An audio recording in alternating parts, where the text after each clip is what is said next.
అమ్మ ఈ లలిత సహస్రనామాలలో కూడా మొదటి నుంచి చివరి వరకు కూడా అమ్మవారి స్వరూపాలు చాలా వైవిధ్యభరితంగా చాలా విధాలుగా వర్ణించారంటారు వాటి గురించి. అందులో అన్నీ ఉన్నాయి చూడండి. కామాక్షి గురించి వర్ణించారు. మళ్ళీ కాళీ గురించి వర్ణించారు. అంటే అన్ని స్వరూపాలు ఈవిడ నుంచి వచ్చినవే అని చెప్పేసి వైవిధ్యభరితంగా అంటే ఇక్కడ వచ్చేసరికి చూడండి. మనకు మళ్ళీ పరశురాముల వారు ఏదైతే చెప్పారో గణపతి ఉపాసన ఎందుకు చేస్తున్నాం, రాజశ్యామల ఉపాసన ఎందుకు చేస్తున్నాం, వారాహి అన్నీ అందులో ఇంకా అందులో లేనిది ఏదీ లేదు అసలు. వైవిధ్యంగా అంటే ఇప్పుడు మామూలుగా ఒక చిన్న ఎగ్జాంపుల్ చెప్తాను. రాజశ్యామల గురించి మీరు విన్నప్పుడు రాజశ్యామల గురించి ఏం చెప్తారు? ఏమిటి అనంటే మనకి ఏదైనా పెద్ద పొజిషన్ కావాలంటే ఆవిడకి పూజ చేస్తామండి. లేకపోతే రాజశ్యామల ఆకర్షణ పూజలు చేస్తాం. ఇలాంటివి మనం వింటాం. కానీ లలితా సహస్రానికి వచ్చి నిజంగా ఉపాసన చేస్తే అసలు రాజశ్యామల అనే పదార్థానికి మనం వేరే అర్థం మనకి తగులుతుంది. అదేమిటి అంటే అక్కడే చెప్పారు చూడండి. విషంగా అనేవాడిని చంపడానికి ఈవిడ పుట్టింది అని. విషంగుడు అంటే ఎవరు? అంగాల్లో విషమే విషంగుడు అంటే. ఆ పేరు మీరు వింటేనే అర్థమైంది. అంటే ఈ ప్రతి అంగంలో ఉన్న విషాన్ని ఎవరైతే తీసేస్తారో అది రాజశ్యామల. అంటే ఆవిడ మనకి అట్రాక్షన్ ఇవ్వదు. మనలో ఉన్న చిన్న చిన్న అట్రాక్షన్ అన్నీ తీసేసి పెద్ద అట్రాక్షన్ మన గుండెలోకి పెడుతుంది. ఆ పెద్ద అట్రాక్షన్ పేరు ఏమిటి? ఏమిటి అంటే అమ్మ. ఎందుకు అని అంటే చూడండి, చిన్న అట్రాక్షన్స్ ఏవైనా తీసుకోండి. అది అక్కర్లేకుండా మీకు ఒక ఉదాహరణ చెప్తాను. అందరికీ చాలా సింపుల్గా అర్థమయ్యే ఉదాహరణ. అదేమిటి అని అంటే మన ఇంట్లో చిన్నపిల్లలు ఉంటారు. చిన్నపిల్లలు ఆడుకుంటూ ఉన్నారనుకోండి. ఆడుకుంటున్నప్పుడు ఏమవుతుందిట అంటే వాళ్ళ అమ్మగారు అప్పటి వరకు వాళ్ళతో కూర్చుని బుజ్జి చిన్న అని ఎంత పలకరించినా సరే వాళ్ళు టీవీ చూస్తున్నప్పుడు ఆడుకుంటున్నప్పుడు అసలు వాళ్ళ అమ్మని ఏం చేయరు, పట్టించుకోరట. కానీ తీరా వాళ్ళ అమ్మగారు కనుక ఏదైనా పని చేసుకోవడానికి లోపలికి వెళ్ళారనుకోండి. లోపలికి వెళ్ళగానే ఈ పిల్లలు వెళ్ళిన మరుక్షణం వెనకాల వెళ్ళిపోయి నాతో ఆడు నాతో ఆడు అని చెప్తారు. ఎందుకంటే వాళ్ళకి చాలా అటెన్షన్ ఇష్టం. అందువల్ల ఆ తల్లిని పిలుస్తారట.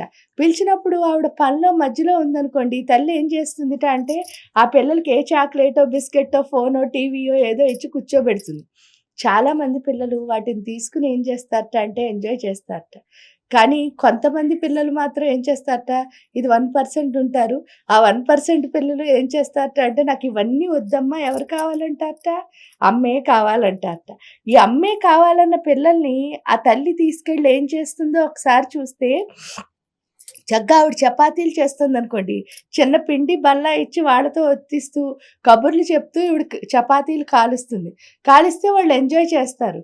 ఈ టీవీ చూస్తున్న పిల్లలు అంటే అట్రాక్షన్ తీసుకున్న పిల్లలకి అట్రాక్షన్ మిగిలింది, ఎవరు మిగలలేదు? అమ్మలేదు.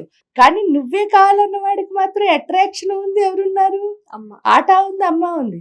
అందువల్ల ఈ ఆట ఉన్న అమ్మ ఉన్న పిల్లడికి ఈ అట్రాక్షన్ మాత్రమే తీసుకున్న పిల్లాడికి తేడా ఏంటో చూడండి. ఎప్పుడైనా ఇది ఒక్కటే టీవీ చూసేస్తున్నారు వీళ్ళు. ఈవిడ పని అయ్యే వరకు. ఈవిడ రాగానే వాళ్ళు చేసి ఫస్ట్ పని ఏమిటి అంటే ఏడవడం. ఎందుకంటే వాళ్ళు దేన్ని మిస్ అయిపోయారు? అమ్మని మిస్ అయ్యారు. అమ్మని మిస్ అవ్వడం వల్లే వాళ్ళు కెంక పెట్టి మరీ ఏడుస్తారు.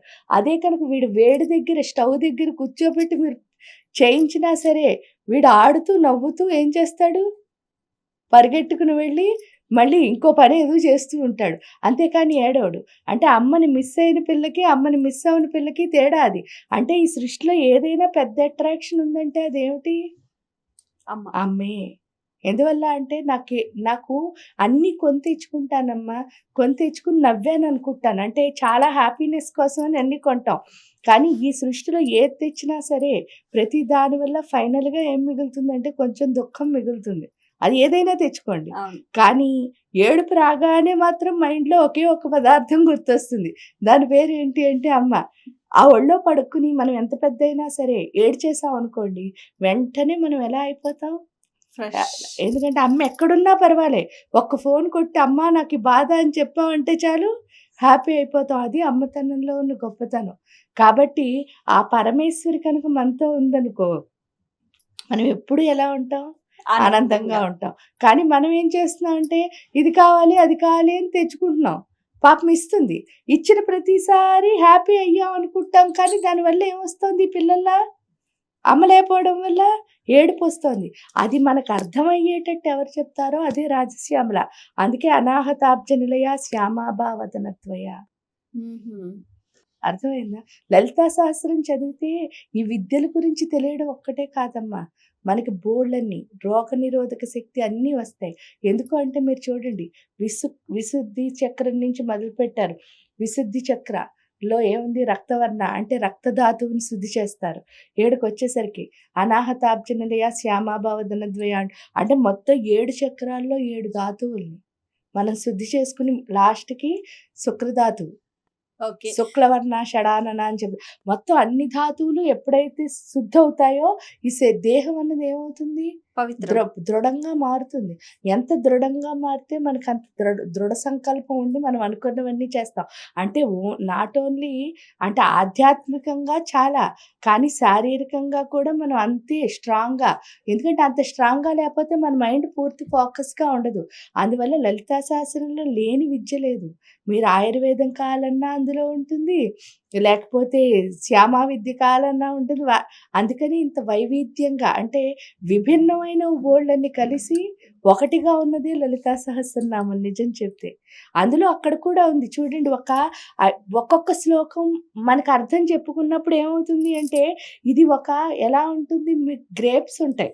మీకు బాగా అర్థమయ్యేటట్టంటే ఆ గ్రేప్స్ గుత్తికి చూడండి ఒక్కొక్క గ్రేపు ఉంటుంది. అంటే ఒకటే గుత్తి దానికి బోలెడన్ని గ్రేప్స్ ఉంటాయి. అలాగే లలితా సహస్రాలు కూడా ఒకటి చెప్తే దాని అర్థం అదే. కానీ మళ్ళీ దాని కింద దానికి దీనికి ఏముంటుంది? ఈ ఇంటర్‌లింక్. గ్రేప్స్‌లా లింక్ ఉంటుంది. కానీ ఫైనల్‌గా ఏదొస్తుందో చూసారా ఆ లింక్‌లో? అది ఫస్ట్ దానికి కనెక్షన్ ఉంటుంది.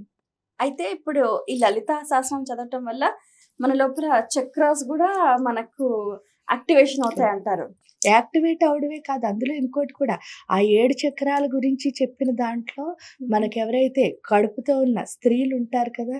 అది ఎంతో పవిత్రం. కాబట్టి ఆ స్త్రీలు ఏ నెలలో ఏమేమి తినాలి అన్నది కూడా అక్కడ వాళ్ళు చెప్పినదదే. అంటే దధ్యాన్న శక్తం ఒకసారి చెప్పారు. గుడాన్నం ఒకసారి చెప్తారు. అవన్నీ కూడా ఈ బిడ్డ కడుపులో ఉన్న బిడ్డ పెరుగుతున్నప్పుడు ఆ తల్లి తినాల్సిన పదార్థాలే. ఓహ్! అద్భుత. అంత మంచిది లలితా సహస్రం. అంటే ఏమని తినడం, తినకపోవడం పక్కన పెడితే అది చదివితే చాలు ఆ శక్తులన్నీ ఎవరి లోపలికొస్తాయి. ఎందుకంటే మాటే మంత్రం. ప్రతి అక్షరం గూడా మంత్రమేను. అందులో మన అక్షరాలన్నీ మంత్రాలే. కాబట్టి అందుకే మాట చాలా చాలా చాలా పొదుపుగా మాట్లాడాలి అని చెప్పడానికి కారణం. అంత పొదుపైన మాట ఎందుకంటే లలితాదేవి దగ్గరికి నిజంగా చేరాలి అంటే మన మాటలో అంత కరుణరసం అంటే అంత మృదుత్వం అన్నది రావాలట. అందుకని ఫస్ట్ అంటే శ్రీ విద్యా ఉపాసనలో నవావరణార్చనలో ఫస్ట్ వసిన్యాది వాగ్దేవతల్ని తెచ్చిన తర్వాతే మనం పూజ మొదలు పెడతాం. ఎందుకు వసిన్యాది వాగ్దేవతలను తేవడం అంటే మన పరాపశ్యంతి మధ్యమా వైఖరి. ఈ 4 వాక్కుల్ని వాడు మార్చి ఎందుకంటే అమ్మ దగ్గరికెళ్ళేసరికి మనం మంచిగా మాట్లాడే వాళ్ళ కింద ఉండాలి. ఆ మాట మారితేనే మనం ముందుకు వెళ్తాం. అంటే ఫస్ట్ అసలు ఉపాసనలో మారాల్సిందే మాట. అది కూడా లలితా సహస్రమే.